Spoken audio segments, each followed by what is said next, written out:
దేనికోసం పెడుతున్నారు, ఎందుకోసం పెడుతున్నారు?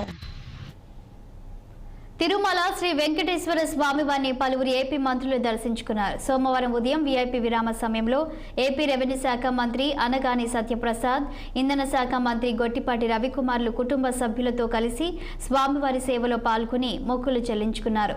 దర్శన అనంతరం రంగనాయకుల మండపంలో వేద పండితులు వేద ఆశీర్వచనం అందించగా ఆలయ అధికారులు శ్రీవారి తీర్థ ప్రసాదాలు అందజేసి పట్టు వస్త్రంతో సత్కరించారు.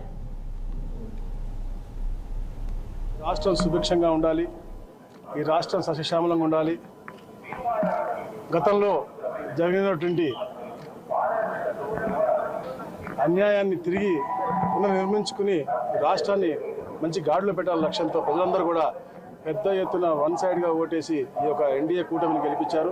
గౌరవ ముఖ్యమంత్రిగా చంద్రబాబు నాయుడు గారు గెలిపించారు. అందుకని మనం చూస్తా ఉన్నాం, ఈ నూతన ప్రభుత్వం ఏర్పాటైన తర్వాత కూడా తిరుమల కూడా ఎప్పుడు లేనంత విధంగా ప్రతిరోజు 1,00,000 మంది మొక్కులు తీర్చుకుంటా ఉన్నారంటే అది ఈ ప్రభుత్వం రావాలని చెప్పి ఎంతోమంది కోరుతా ఉన్నారు. తప్పకుండా రాబోయే రోజుల్లో ఒక సుభిక్షమైనటువంటి మంచి పరిపాలన ఇవ్వడం కోసం ఏదైతే మనం గత 5 సంవత్సరాలు నష్టపోయామో, 30 సంవత్సరాలు వెనక్కి వెళ్ళిపోయింది రాష్ట్రాన్ని, దాన్ని పునర్నిర్మించుకుని మళ్ళా మెరుగ్గా ముందుకెళ్తూ భావి తరాలకి మంచి చేయాలి.